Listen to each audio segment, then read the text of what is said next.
은혜를 나누시기 위해서 멀리서 오신 우리 평강교회에서 신모하시는 윤아주 목사님 나오실 때 우리 할렐루야로 환영해 주시기 바랍니다. 할렐루야. 네, 반갑습니다. 오늘 빗속을 뚫고 이 자리에 나오신 우리 서울 서북지역 또 남전대 연합회 우리 모든 회원들 또 부부들 하나님께서 은혜 주실 줄 믿습니다. 제가 오늘 일기예보를 보니까 오늘과 내일 사이 호우경보 또 호우주의보가 내린다고 하는데 하나님께서 비 피해는 없게 하시고 오늘 이 자리에는 정말 하늘문을 여시고 은혜의 일줄기를 부어주실 줄 믿습니다. 네, 저는 서울 강북구에 위치한 평강교회를 섬기고 있는 윤아주 목사입니다. 근데 이제 제가 속해 있는 노예가 평양 제1노예거든요. 근데 오늘 제가 오다 보니까 이쪽 편에 좀 반가운 노래 이름이 하나 쓰여져 있어가지고 제 첫 사역지가 수도노예였거든요.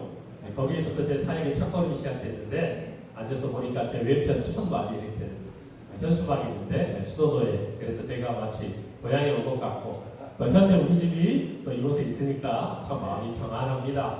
하나님께서 은혜 주실 줄 믿습니다. 자, 오늘 첫 시간입니다. 보니까 순서가 좀 늦어졌는데 제 시간 맞춰드리는 게 제가 할 가장 중요한 역할을 생각을 하고 하나님께서 오늘 해주시는 말씀 시작해 보려고 합니다. 오늘 보니까 남전도의 부부 수련회 및 선교대 제가 이제 키워드라고 생각을 해봤어요. 말씀 준비하다가 남전도니까 남자 그 다음에 전도와 선교니까 이 하나의 코드가 있을 테고 또 하나가 부부가 있는데 오늘 제가 첫 번째 특강이니까 남자 하자. 남자에 대한 좀 이야기해보자. 그래서 오늘 성경에 있는 말씀들을 생각해 보다가 이 대장부라는 말이 제 마음속에 이렇게 떠올랐어요. 힘써 대장부가 되라. 이 말은 강해져라. 남자가 되라. 이 말이거든요. 그래서 오늘 이 주제를 가지고 좀 얘기를 나눠보고자 합니다. 여러분 건강한 교회는요. 뭐 어린 아이들도 또 여자 성도님들도 또 노인분들도 또 여러 청년들 청소년도 다 필요하지만 제가 보니까 공통적으로 신앙이 좋은 믿음이 좋은 남자들이 많아요. 동의합니까? 네, 그래요. 맞아요.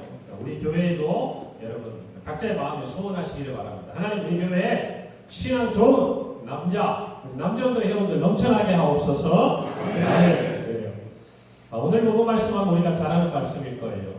우리가 잘 아는 다윗 왕이 자기 아들 솔로몬에게 왕위를 넘겨주는 이 모든 과정들이 지나고 이제 죽음이 임박한 순간에 마지막 유언과 같은 첫 말입니다. 여러분 그런데 다윗이 아들에게 뭐라고 이야기를 합니까? 오늘 본문에 보니까 내가 이제 모든 사람들이 가는 길로 가게 되었노니 너는 힘써 대장부가 되라. 여러분 그 수많은 말들 중에 자기 아들에게 왕이 오르는 자기 아들에게 첫 마디가 뭐예요? 힘써 대장부가 되라. 좀 이상하지 않습니까? 야 너는 하나님의 말씀을 잘 들어야 돼. 하나님의 말씀대로 순종해야 돼. 하나님이 너에게 은혜를 주실 거야. 여러분 이거 다 한 말이에요. 뒤에 보면 다윗이 그 말을 합니다. 그런데 그 말을 하기 전에 첫 마디가 뭔가 하면 너는 힘써 대장부가 되라. 여기 부부로 오셨으니까 제가 이제 총각 시절 혼자일 때 저희 어머니에게 이렇게 질문을 드려봤습니다. 어머니는 어떤 며느리가 오면 좋겠습니까? 저희 어머니는 이제 기도하셔서 제가 이제 그 믿음의 유산을 받았는데요. 어머니 이렇게 말씀하시는 거예요. 성품이 좋고 집에서 사랑받고 자란 아내였으면 좋겠다. 제가 이 말을 듣고 나서 어머니 이렇게 반문했습니다. 아니 어머니 그래도 기도하시고 이렇게 저한테 신앙의 유산을 주셨으면 첫째가 믿음이 좋아야 되는 거 아니냐. 제가 이렇게 말씀을 드렸더니 우리 어머니께서 지금 시범고 웃으시더니 이런 말씀 하셨어요. 신앙생활도 성격대로 하더라. 근데 이 말은 아마 믿음이 없는 사람 이것은 어머니의 계획이 없었던 거죠. 생각이. 그것은 기본이고 그런데 내가 너에게 아들아 평생을 살면서 수많은 부부들을 보면서 저희 어머니도 사역자시거든요. 수많은 부부들을 보면서 아들에게 첫 번째 해주고 싶은 말 배우자를 생각할 때 어머니가 보신 두 가지인 거예요. 하나는 성품이 좀 좋았으면 또 하나는 집에서 자랐을 때 많이 배우고 부유하고 이런 것보다 사랑을 받고 자란 여자였으면 내 아들의 결혼 생활이 행복하겠구나. 어머니 생각이 그러셨던 거. 여러분 이게 부모의 마음 아닙니까? 여러분 우리가 살아가면서 어떤 순간에 교과서 같은 얘기만 하는 게 아니에요. 이제 숨이 넘어가고 이제 이 땅에서 생명이 다하는 그 순간에는 내가 평생을 살아오면서 느낀 것, 경험한 것, 이 말만 꼭 해주고 싶은 말이 먼저 튀어나오게 돼 있다는 그 말이에요. 동의하십니까? 그런 것 같아. 그러니까 왕이 된 이 아들한테 이야기하는 거예요. 너는 힘써. 뭐가 되라? 대장부가 되라. 대장부가 되라. 여러분 이것이 다윗의 마음이었다는 것입니다. 여러분 저희 교회 개척하신 우리 1대 원로 목사님 성함이 이주영 목사님이세요. 이주영 목사님 아마 많이 아실 거예요. 왜냐하면 칼빈 대학교, 칼빈 신학원부터 시작해서 이 모든 과정에서 가장 중추적인 역할을 한 분 중에 한 분이시고 또 학장과 또 칼빈 대학교가 됐을 때 초대 총장을 하셨으니까 저희 교회에서 굉장히 참 좋은 영적인 자산이죠. 그런데 그 목사님의 우리 원로 목사님 제가 생전에서 뵙지는 못했어요. 근데 목사님에 관한 얘기를 제가 섞여 있는 강북구 기독교 연합회 모임에 갔다가 제가 들은 이야기가 하나 있습니다. 이 목사님도 올해 은퇴를 하셨어요. 그런데 자기 아버님과 저희 원로 목사님과 얘기를 하시는 거예요. 그 목사님의 아버님이 외국에다 학교를 세우고 열심히 봉사를 하시는데 저희 원로 목사님하고 같이 좀 일을 하고 싶은 거예요. 사석에 저희 형님 동생 하는 사이니까 여기 오신 분들도 장로님들도 오래 만나고 교제하시면 자연스럽게 공적인 자리야 장로님 하시지만 형님 마우님 하지 않습니까? 그렇게 하는데 그 목사님께서 이 목사 내가 필리핀에 학교를 하는데 좀 나랑 같이 맡아서 본부장을 좀 해주지 그래 그랬는데 그 당시에 칼빈대학교를 섬기시는 게 너무너무 바쁘고 많은 일을 맡으셔가지고 아유 제가 못해요. 그래서 그럴 수 있겠다 그러고 이해를 하셨는데 갑자기 다음날 저희 목사님께서 찾아오시더니 형님 그거 제가 하겠습니다 그러더라는 거예요. 그래서 왜 밤사이에 마음이 변했어? 그러고 왔더니 저희 이주영 목사님께서 이렇게 기도를 하시는데 아침에 일어나서 하나님과 이렇게 대화를 하다가 하나님 요즘에 제가 할빈대학교 섬기고 하는데 너무 바쁘고 힘듭니다. 그런데 우리 목사님께서 이것까지 하자고 해서 제가 거절했습니다. 그렇게 기도를 했더니 하나님이 마음속에 이렇게 얘기하셨대요. 그래 너 힘들지. 너 힘든 거 내가 다 안다. 그 다음에 정말 번개 같은 한마디가 우리 목사님 가슴에 딱 꽂힌 거예요. 그 말 때문에 다음날 아침에 그날 아침에 가서 제가 할게요 라고 얘기한 거예요. 뭐라고 이 마음속에 하나님 말씀하셨냐면 그래 너 힘들지. 내가 다 한다. 그럼 나한테 올래? 뭐라고요? 그래 그렇게 힘들고 고단한 인생 이제 그만두고 나한테 올래? 이 말이 우리 이 목사님께서 정신이 번쩍 나셔가지고 여러분 다음은 그날 아침에 바로 가서 제가 하겠습니다 라는 말씀을 제가 들었어요. 그래서 참 하나님이 일하시는 것은 너무 정확하신 것 같아요. 여러분 그런데 그런데 이주영 목사님께서 저희 목사님께서 진짜 중동에 들어오셔서 그랬습니다. 아니에요. 왜 그러냐면 이주영 목사님이 이북에서 오셨어요. 그런데 목사님께서 저희 교회를 1969년에 세우셨는데요. 9월에 저희가 창립 기념일인데 7월 달에 종합병원 두 군데하고 개인병원을 쭉 다니는데 공통적으로 진단을 받으셨어요. 당신은 간경화 3개월 시한부입니다. 가는 데만 여러분 그러면 사람이 자기가 3개월 시한부 인생을 받았으면 삶을 정리해야 되잖아요. 그런데 그게 7월이라고요. 근데 저희 교회 창립 기념일이 같은 해 몇 월이에요? 9월. 그러면 그 말을 듣는 순간 무슨 생각하신 거예요? 내가 죽기 전에 교회를 세워야 물론 하나님께서 그 3개월의 시간을 지나고도 생명을 연장시켜 주신 은혜를 주셨습니다.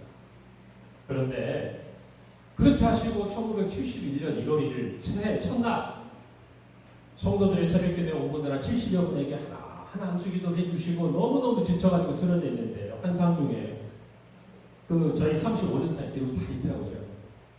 거기에 불에 크게 달고 집게를 천사 세 사람이 내려가지고 목사님의 그 가는 부분에 이렇게 대면서 여러분 놀라운 일이 일어났어요. 그리고 병원에 갔는데 깨끗하게 치유됐어요. 요즘에 이런 말 하면 아유 목사님 언제쯤 얘기하십니까? 아니에요. 하나님의 놀라운 역사는 지금도 일어나는 줄 믿으시기 바랍니다. 여러분, 그래서 저희 교회가 세워져서 56년이 지나가고 있어요. 여러분, 그런데 그 체험을 하신 분이 너 나한테 원래 이 말이 내가 죽을까 두려워 가지고 오셨겠어요? 아니죠. 영적인 책임감. 내가 교회도 맡겨주셨고 내가 이 칼빈대학교도 정리할 일이 너무너무 많은데 지금 이 생명 데려가시면 하나님 일 어떻게 합니까? 여러분, 이것은 영적인 책임감이에요. 여러분, 남자답다는 것은 무슨 카리스마가 넘치고 마초 기질이 강하고 거친 게 아니에요. 이와 같은 영적인 책임감이 강한 사람이에요. 그 사람이 남자다. 여러분, 우리는 남자답다고 이야기할 때 그러지 않습니까? 조용한 것 같아도요, 어려운 일이 생길 때 앞서서 책임질 줄 아는 사람. 힘든 일이 있을 때 변명하거나 핑계하는 게 아니라 그것을 자기 일처럼 받아들이고 그것들을 해결하기 위해서 힘쓰는 사람. 여러분, 이런 사람이 남자다운 줄 저는 생각합니다. 여러분, 어떻게 생각하세요? 남자로서 동의하시죠? 네. 이것이 남자다운 것이고 남자다운 신앙이라고 저는 생각해요. 그 방역에 우리 본사에 드실 가신 거 아니에요? 소리가 좋은 거 보니까 아닌가 보네. 그래요. 여러분, 신앙 안에서 다윗이 대장이라는 말할 때는 자기 인생을 돌아보면서 아들이 그런 대장 같은 삶을 살기를 바라는 거 아니겠어요? 여러분, 성경 가운데 수많은 용감한 사람이 있지만 저는 다윗을 생각해 봅니다. 그는 남자다운 신앙인이었어요. 그의 삶을 되돌아볼까요? 제가 이렇게 보니까 다윗의 삶에서 남자다운 모습을 보여준 가장 결정적인 세 순간이 있더라고요. 그 얘기를 좀 드리려고 합니다. 첫 번째는 용기예요. 여러분, 다윗하고 빼놓을 수 없는 게 뭡니까? 그가 처음에 이 역사의 무대에 등장한 사건이 뭐예요? 골리앗과의 싸움 아닙니까? 여러분, 싸움이 안 되는 싸움이었어요. 그런데도 일어납니다. 일어나요. 너는 칼과 단창으로 내게 나아오거니와 나는 만군의 여호와의 이름 곧 내가 모욕하는 이스라엘 군대의 하나님의 이름으로 내게 나아가노라. 여러분, 이게 남자예요. 남자는 이와 같은 믿음의 용기가 있어야 돼요. 여러분, 골리앗 앞에 선 이 다윗은 그 용기로 결단합니다. 성경에는요, 이와 같은 일들이 많아요. 다니엘도 마찬가지예요. 여러분, 그가 왕의 조서에 도장이 찍힌 것을 알았어요. 그가 하루에 3번 기도하면 사자굴에 던져줄 것도 알았어요. 그러나 그는 기도합니다. 여러분, 남자만이 아닌데 여자로서도 이와 같은 용기를 보인 사람이 있어요. 에스더 보세요. 왕에게 나아갔다가 왕이 허락지 않으면 죽어요. 그럼에도 불구하고 죽으면 죽으리라. 여러분, 여자도 이런 용기가 있어요. 남자는요, 이와 같은 하나님 앞에서의 분명한 믿음의 결단이 있어야 하는 것이요. 저와 여러분이 이 마음을 분명하게 가지고 있다면 우리는 진짜 남자답다라는 것이 무엇인지를 생각하게 됩니다. 여러분, 우리는 골리앗 앞에 서는 일 별로 없죠. 별로 없어요. 솔직히 이 시대에 우리 대한민국에서 신앙생활할 때. 그런데 크고 작은 것과 비슷한 일들이 많아요. 여러분, 제가 예전에 신앙 훈련을 하는데 1년 정도 이렇게 쭉 함께 가는 제자 훈련이었습니다. 근데 그 중에 한 분이 남자분인데 이름만 되면 알 수 있는 우리나라 대표적인 공기업의 신우회 회장이었어요. 회사 직책의 부장이었습니다. 여러분, 그러니까 그 큰 어마어마하게 많은 직원들을 대표하는 신우회 회장이니까 나름 신앙이 얼마나 좋아요. 그렇잖아요. 그런데 그분이 저하고 훈련을 받을 때 약속한 게 있거든요. 그게 뭐냐면 적어도 이 훈련 받는 기간 동안 몇 가지 사항이 있는데 그 중에 하나가 음주에 관한 거였어요. 적어도 훈련을 받을 때만큼은 이 부분에 한번 노력해보자. 그렇게 해서 이분이 한 가지 마음에 걸리는 게 있다고 저를 찾아오셨어요. 제가 이 말씀하니까 또 음주에게 꺼냈다고 마음을 뜯고 가신 분 계실지 모르는데 그런 거 생각하지 마시고 편하게 들어보세요. 여러분, 시의회장이니까 가는데 부사장 한 분이 이제 부장들하고 임원들 다 모아서 항상 술자리를 좋아하는 거예요. 근데 이분이 자기가 주는 술을 안 받으면 그 분위기를 완전히 그냥 뒤집어 엎는 거예요. 후한 직원이니까 여러분, 자기 하나 때문에 그게 다 깨지는 게 얼마나 사실 사회생활 할 때 자기밖에 모르는 것 같고 어렵잖아요. 그래서 지금까지 조용히 받았어요. 마셨어요. 그런데 저하고 약속한 게 있잖아요. 여러분, 이게 남자예요. 말 안 해도 되는데 목사님 찾아와서 말하고 약속이 있으니까 목사님 이런 일이 있는데 고민이 됩니다. 기도하시고 한번 하나님 앞에 이 부분들을 이길 수 있는 은혜를 달라고 한번 해보세요. 지금까지 안 해봤잖아요. 그랬더니 이분이 목사님 저를 기도해 주세요. 그리고 갔거든요. 그날 오후에 전화가 왔어요. 근데 목사님 정말 참 화납니다. 억울해 죽겠다는 거예요. 왜 그래요? 제가 이게 뭐 잘못된 줄 알고. 그랬더니 그날 그 목사장이 자기한테 온 거예요. 술잔을 따르려고 하는데 자기 이야기했대. 부사장님 제가 훈련 하나 받는 게 있는데 올 한 해 제가 술을 안 먹기로 약속을 하고 시작한 모임이라 죄송합니다. 오늘은 제가 못 받을 것 같습니다. 그랬더니 부사장이 어떻게 했을 것 같아요? 어떻게 했을 것 같아요? 뒤집어 엎었을까요? 아니요. 그래? 약속 지켜야지. 그리고 지나가더라는 거예요. 그런데 이분은 너무 화가 난 거예요. 왜? 왜 화가 났을까요? 아니, 전에도 내가 훈련을 다녔었는데, 전에도 내가 이런 경험과 이런 일들을, 이런 말들을 할 수 있는 순간이 있었는데, 나 왜 지금까지 말 못했을까? 이 생각이 나가지고, 하나님이 도와주셨을 텐데. 여러분, 그래가지고요, 좋아하는 게 아니라, 보통 그래요. 목사님, 기도해 주셔가지고 잘 됐어요. 이게 아니라, 목사님, 너무 화가 나요. 여러분, 신앙에 있어서, 남자다움에 있어서 하나님요, 이와 같은 신앙의 결단이 필요한 순간, 용기를 내는 거예요. 용기를 내는 거예요. 그럼 이것이 우리에게는 반드시 필요합니다. 교회를 세워갈 때도 마찬가지. 우리에게 용기가 필요해요. 다 안 된다고 그럴 때, 다 약하다고 그럴 때, 다 포기하라고 그럴 때, 하나님의 말씀 붙들고 이것이 신앙으로 옳다고 생각하면 결단하는, 순종하는 그것이 용기예요. 참된 용기예요. 이것을 저와 여러분이 마음에 새겨야 할 줄로 믿습니다. 여러분, 여기 계신 분들은 그래도 다 결혼 잘하신 거예요. 우리 장로님들, 집사님들은 진짜 결혼 잘 하셔서 우리 권사님들 다 집사님들 만난 적 있고, 또 우리 권사님, 집사님들도 마찬가지죠. 여러분, 믿음 좋은 남편 만나서 행복하시죠? 고개만 끄덕거리시고 크게 들어가시죠? 다시 한번 여쭤보겠습니다. 믿음 좋은 남편 만나서 행복하시죠? 그런데 여기 아무나 온 게 아니에요. 제가 보니까. 여러분, 그런데 늘 긴장하셔야 돼요. 믿음 좋은 남편들이 사고 칩니다. 네, 믿음 좋은 남편들이 사고 쳐요. 이대로만 가면 좋겠는데 뜬금없이 와가지고 하나님께서 이런 마음을 나한테 주셨다고 말이죠. 네? 막 삶을 흔든다고 말이에요. 여러분, 이것이 믿음 안에서 용기를 낼 때, 그럴 때 도와주셔야 돼요. 아멘입니까? 네. 이때는 남자들 목소리가 훨씬 크네요. 자, 두 번째입니다. 남자답다는 것은요, 회개할 수 있는 용기가 있어요. 이걸 용기라기보다는 인정하는 거예요. 나 자신의 잘못, 나도 실수할 수 있고, 나도 죄 가운데 넘어질 수 있다는 것을 인정하는 거예요. 여러분, 다윗에 있어서의 이와 같은 남자다운 회개의 모습, 자신의 잘못과 죄를 인정하는 모습은 우리가 다 알아요. 어떤 순간이죠? 우리 아이 안에 바세바를 취하고 하나님 앞에 범죄하고 살인까지 저질렀을 때, 하나님 나단, 선지자 나단을 보내서 그를 책망합니다. 죄를 지적합니다. 어떻게 합니까? 즉시로 하나님 앞에 인정하고 회개합니다. 여러분, 이것이 남자다운 신앙의 모습입니다. 여러분, 우리도 잘못할 수 있어요. 우리도 넘어질 수 있어요. 우리도 죄 가운데 빠질 수 있어요. 그런데 정말 중요한 것은 그 순간 우리가 하나님 앞에서, 하나님의 그 말씀 앞에서 어떻게 반응하느냐는 거예요. 하나님 잘못했습니다. 하나님 제가 죄인입니다. 하나님 용서해 주세요. 그리고 그것을 삶 가운데 인정하는 거예요. 이렇게 말씀드리니까 하나님 앞에만 인정하면 끝날 것처럼 생각하십니다. 진짜 하나님 앞에 인정하는 사람은요, 사람들 앞에서도 감추지 않아요.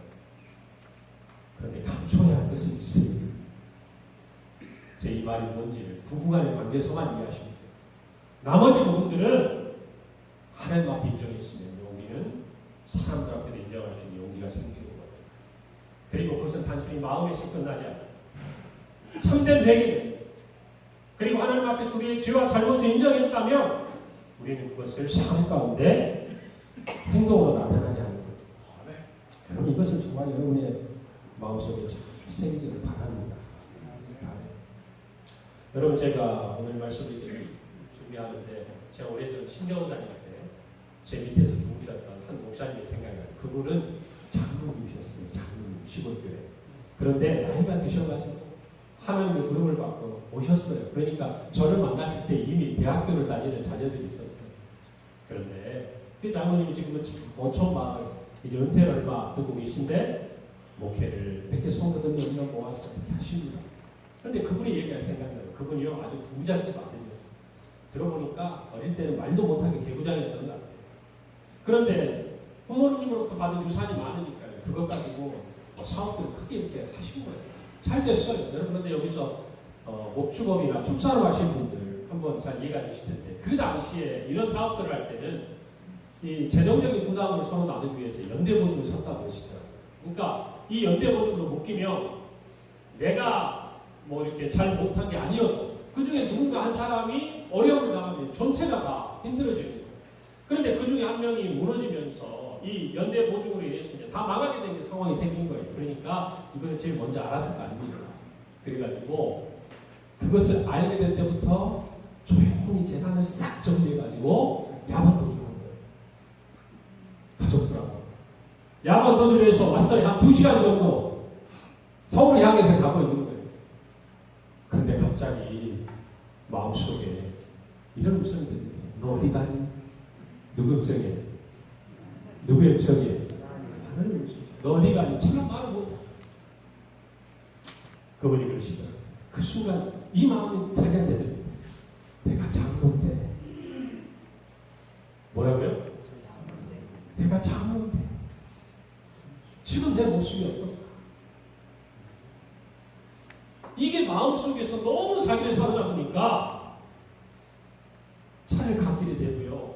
하나님 앞에 오면서 기도하고 다시 차를 돌려서 2시간을 다시 그 밤에 그날 아침에 자기에게 빚진 사람들 다 불러놓고 자기 가족들, 형들, 자기 매제 다 동생들한테 빚졌는데 그 사람들은 안 부르고 다 마을에서 자기한테 빚진 사람 불러놓고 갚았어요. 그리고 나니까 돈 2천만 원 나왔대요.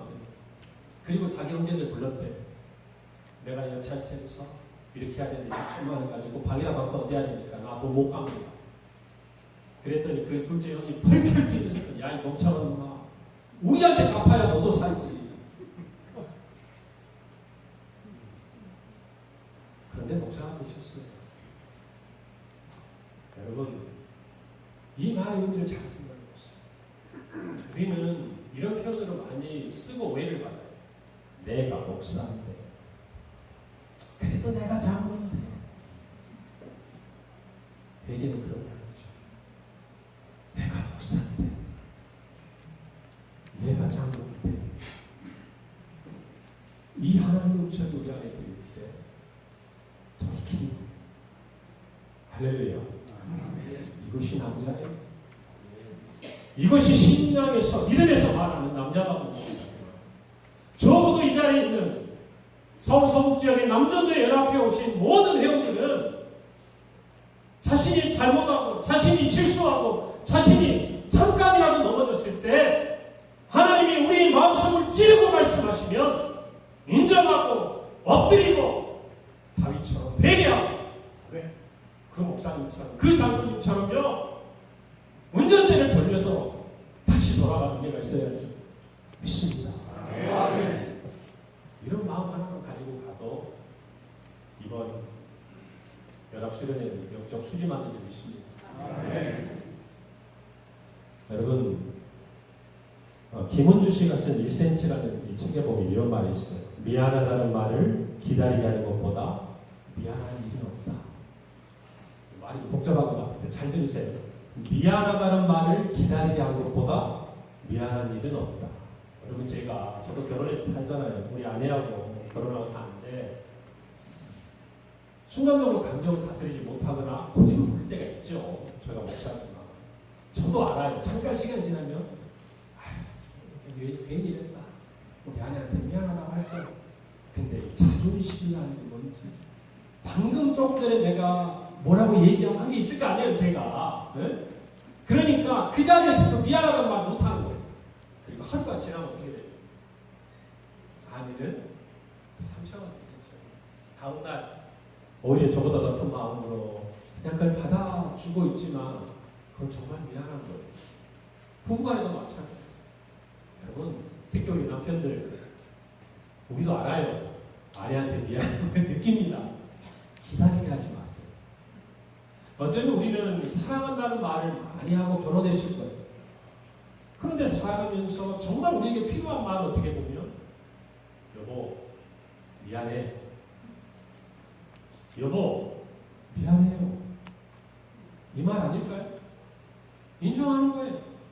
내가 잘못했어. 여러분, 자존심을 세우고 기다리게 하는 게 남자가 아니라 그때 그 미안하다는 말을 기다리지 않도록 하는 것이 남자다운 거예요. 우리 권사님들 맞아요? 네, 이제 화내고 있으면서 오늘 이유를 한번 보십시오. 네, 내 남편 남자다운 남자인지 한번 보세요. 여러분, 그래요. 그런 마음이 우리에게 필요한 줄 믿습니다. 마지막 세 번째인데요. 긍휼한 마음이에요. 품이 넓어야 돼요. 여러분, 다윗의 삶에 있어서 그가 긍휼한 사람이었다, 품이 넓었다라는 것은 특별히 그가 사랑했던 요나단의 아들 무비보셋을 그가 왕이 된 다음에 품에 안아준 사건을 보면 알 수 있어요. 사울의 후손이었죠. 그 사울의 재산 다 뺏겼어요. 그런데 이거 다 찾아줍니다.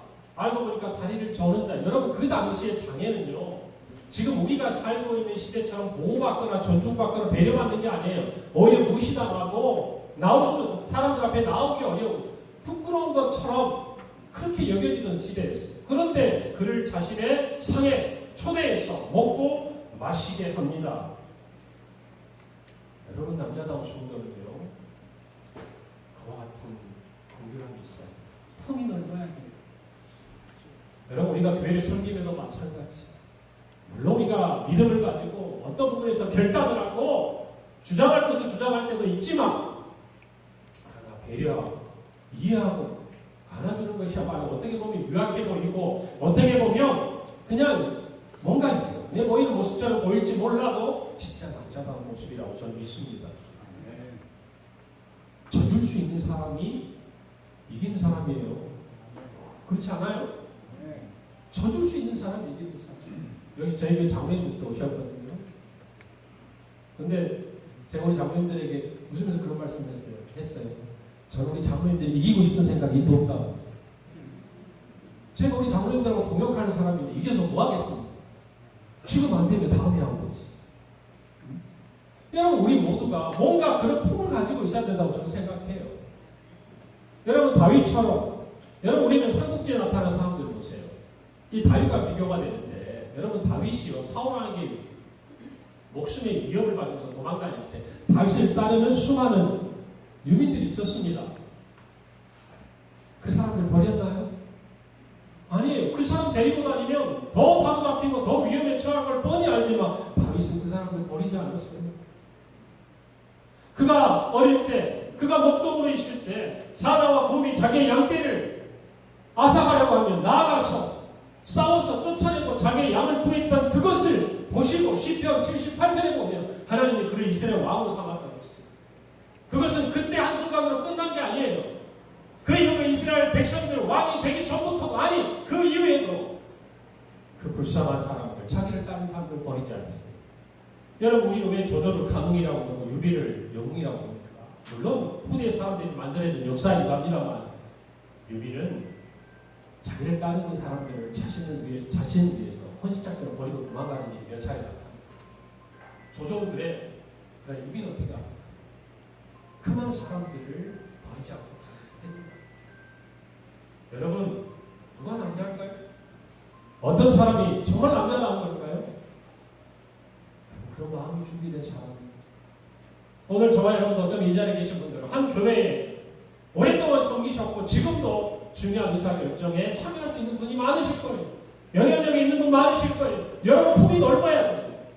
여러분의 마음이 긍휼함이 넘쳐야 돼요. 그래야 우리 교회가 든든히 서갑니다. 여러분, 그래서 하나님이 우리에게 말씀하신다고 저는 믿습니다. 이 말씀 생각하면 제가 예전에 만났던 집사님 생각이 나요. 그분은 꽤 큰 사업체 운영하시고 소회장님, 청와대 초청도 받으셔서 대통령하고 사진도 찍고 그랬어요.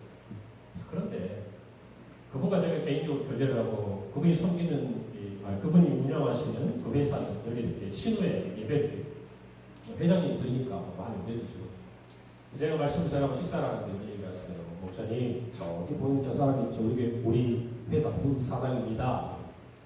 저 사람이 작년 한 해 동안 저희 회사에 수백억을 벌어다 줬습니다. 그래서 아유 얼마나 이쁘시겠어요.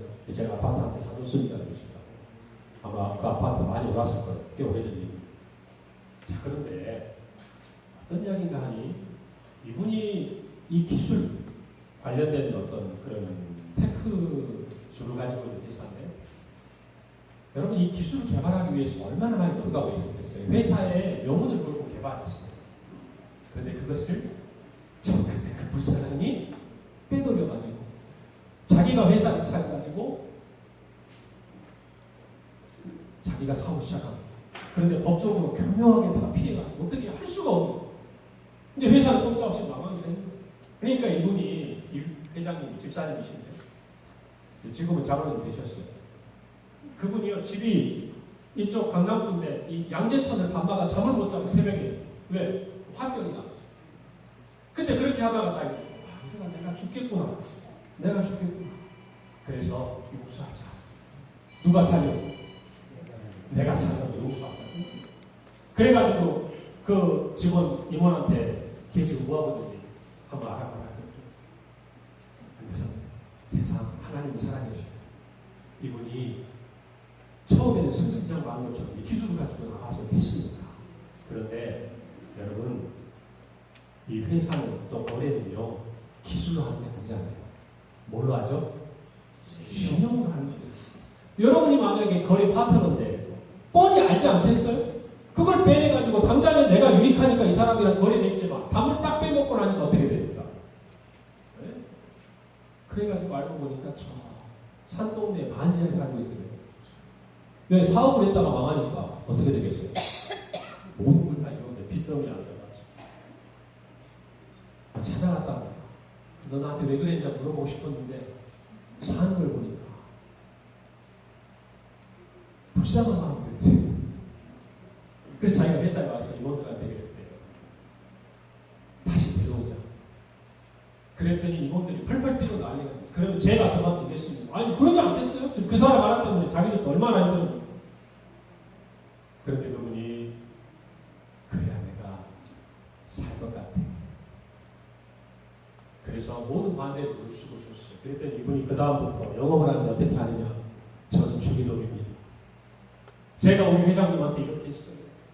그런데 우리 회장님이 나 같은 사람을 이렇게 용서해 주시고 이렇게 불러주셨어요. 이 말을 가는 데만 가고 가요. 그런데 우리나라 불지의 대기업 사모님 교회 들어갔어요. 남편한테 이야기하고 여보 내가 이런 얘기를 들었는데 혹시 관련되면 그 회사 한번 당신이 챙겨주지? 좋은 사람이잖아. 그래서 한 해 수백억을 버는 거예요. 여러분 품이 넓게 내가 잘못한 것을 인정할 줄 알아야 되는데 남이 잘못한 것도 품을 줄 알아야 돼요. 여러분 예수님이 가르쳐주신 기도 보세요. 내가 다른 사람이 나에게 죄 지은 것을 사해준 것 같이 우리의 죄도 사해라. 여러분 이게 남자다운 거예요. 믿음 안에 대장부 같은 거예요. 그러면 하나님이 행하셔요.